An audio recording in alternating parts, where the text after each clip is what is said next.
Everyone, आप सभी का स्वागत है आपके अपने चैनल यूजीसी नेट स्पॉटलाइट में। यूजीसी नेट जून 2026 के एप्लीकेशन फॉर्म्स आउट हो चुके हैं और आप सभी के पास टाइम है 20 मई तक का इन एप्लीकेशन फॉर्म्स को फिल करने के लिए।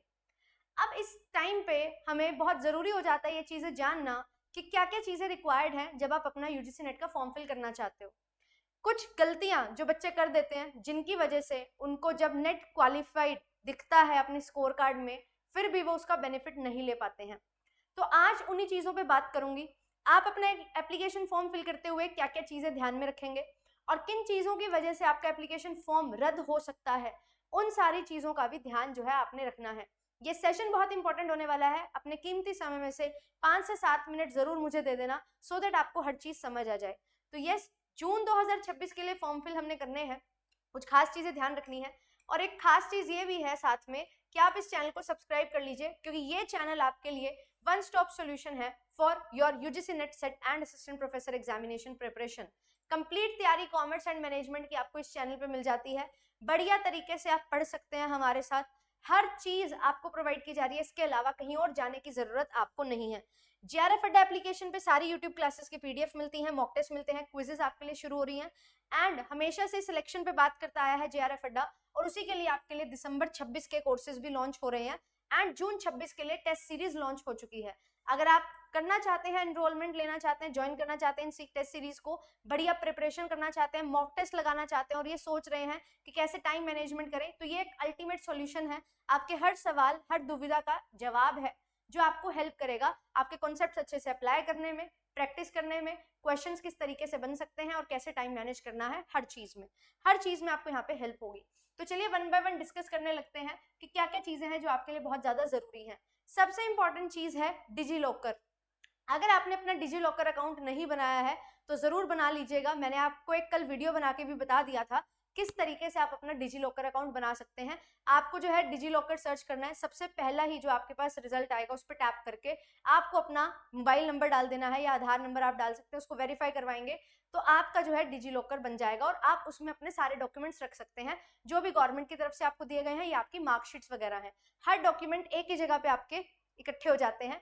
तो ये डिजी लॉकर का एक बेनिफिट आपको मिलता है और ये आईडी आपको मिलती है, अपार आईडी भी इसको बोल देते हैं। 12 डिजिट का एक यूनिक कोड है जो आपको दिया जाता है, राइट। तो डिजी लॉकर सबसे ज्यादा जरूरी है, ये इसी बार जो है इंक्लूड हुआ है, पहले नहीं हुआ करता था।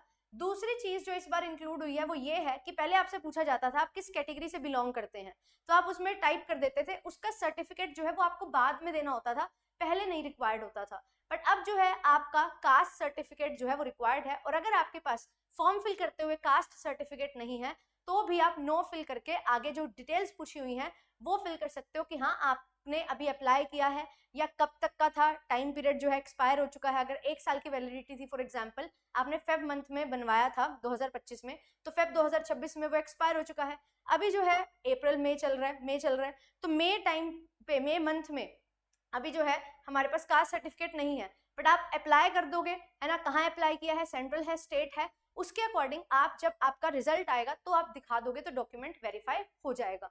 अब जब डिजी लॉकर आप बना रहे हो, आप अपने कास्ट सर्टिफिकेट दे रहे हो, आप अपना मोबाइल नंबर भी दोगे, ईमेल आईडी भी दोगे, so make sure digi locker बनाते हुए जो आप ईमेल आईडी देते हो वो वही हो जो आप यूजीसी नेट का फॉर्म फिल करते हुए भी दे रहे हो।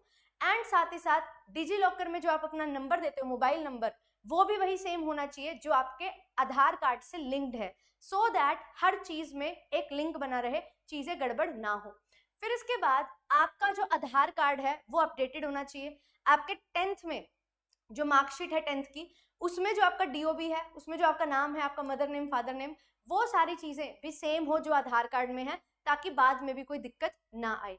तो सारे डॉक्यूमेंट्स में सेम नेम होना चाहिए। अगर आपके आधार में नेम आगे पीछे है तो उसको अपडेट करवा लीजिए, 10-15 दिन में अपडेट हो जाता है, 20 तारीख तक का आपके पास समय है। और अगर आपने कोई सर्टिफिकेट बनवाना है तो वो जल्दी से जल्दी बनवा लीजिए ताकि आपको बाद में कोई दिक्कत ना फेस करनी पड़े। फिर इसके बाद हमारे पास करेक्शन विंडो ओपन होगी, बट क्या हर चीज करेक्ट हो सकती है, तो ऐसा नहीं है।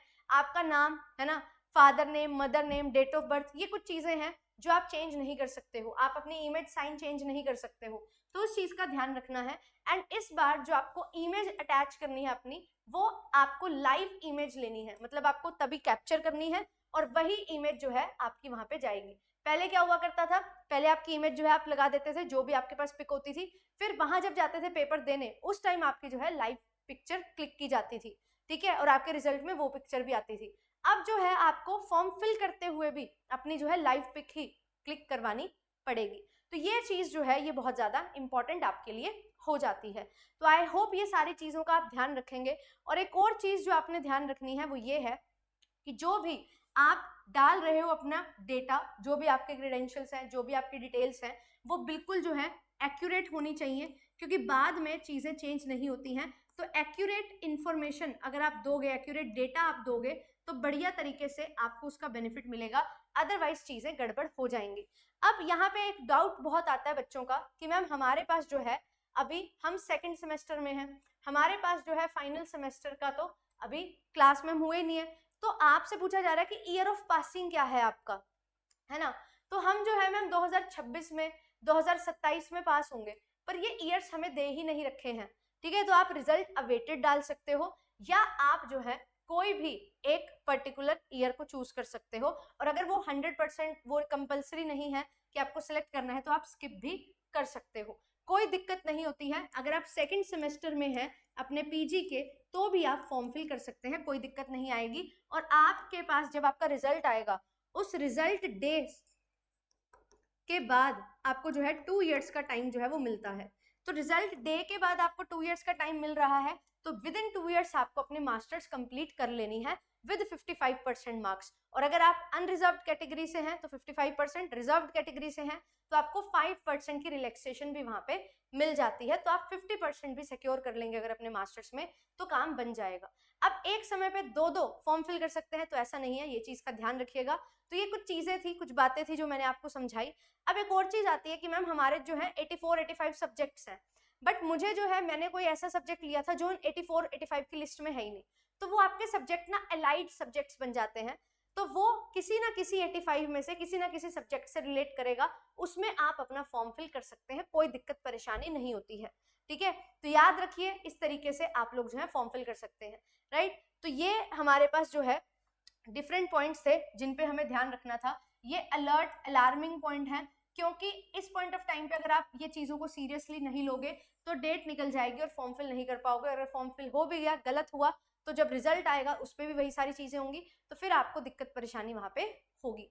तो इसीलिए अपना नाम, सबका डीओबी, अपने मदर फादर का नाम बिल्कुल सही होना चाहिए, सारे क्रेडेंशियल्स आपके सही होने चाहिए। आपका जो रिजल्ट है अगर नहीं आया तो रिजल्ट अवेटेड आप डाल सकते हैं। ईयर ऑफ पासिंग मैंने बता दिया, जैसे कि आगे पीछे आप कर सकते हो, कोई दिक्कत नहीं होती है, राइट। तो बढ़िया तरीके से आप लोग जो है अच्छे से पढ़ते रहो।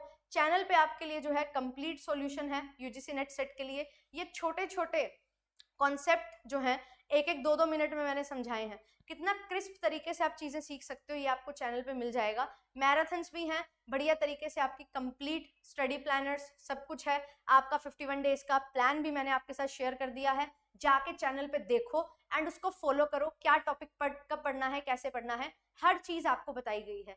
तो हर चीज का सॉल्यूशन आपके लिए है, मेहनत खूब की जा रही है, हर दिन सोचा जाता है क्या नया अच्छा आपके लिए प्रोवाइड किया जाए, तो हर चीज आपके पास है। आप लोग क्लासेस को फॉलो कर सकते हो। 10 घंटे 12 घंटे की मैराथन, पूरी यूनिट्स आपको कवर करवा रखी हैं। प्रयास बैच है पूरा का पूरा आपके पास, जिससे आप बढ़िया तरीके से अपनी तैयारी कर सकते हो। और जितना भी मेरा एक्सपीरियंस रहा है, जितना भी मैंने सीखा है इस एग्जामिनेशन में, और जो बच्चों का एक्सपीरियंस रहा है उससे सीखा है, अपनी तैयारी के दौरान सीखा है, वो सारा का सारा एक्सपीरियंस आपके लिए लेके आती हूँ और हर चीज आपको प्रोवाइड करती हूँ जो आपके प्रिपरेशन के लिए जरूरी है एंड जो आपके सिलेक्शन में आपको हेल्प करेगी। तो बहुत सारा मेहनत हमें करनी है, बहुत रिवीजन हमें करनी है, और मिलके हम लोग रिवीजन कर रहे हैं। तो रेगुलर 3 बजे आप लोग जो है मुझे ज्वाइन कर सकते हैं। तो ऐसे ही सेशंस में आपके साथ जो है होगी मुलाकात। और आपके लिए इंपॉर्टेंट चीज भी मैं बता दूं कि हमारी मैराथन्स चल रही हैं, तो बढ़िया तरीके से आप लोग जो है मैराथन्स को ज्वाइन कर सकते हो। अभी इनकम टैक्स की मैराथन जो है वो मैं लेने वाली हूँ अपकमिंग डेज में। पेपर 1 की भी मैराथन आपके लिए आएगी और कंप्लीट पेपर 2 की भी। टॉप 50 टॉपिक्स भी आपको करवाए, कंप्लीट मैराथन्स ली, अब रिवीजन हम लोग करते हुए चलेंगे। So thank you so much, मिलते हैं आपसे नेक्स्ट सेशन में। बढ़िया तरीके से अपनी तैयारी करते हुए चलिए एंड अभी अच्छे से जो भी मैंने पॉइंट्स आपको बताए हैं, इन सारे पॉइंट्स का ध्यान आपने रखना है और अपनी तैयारी करनी है। ऑल द वेरी बेस्ट, मिलते हैं नेक्स्ट सेशन में।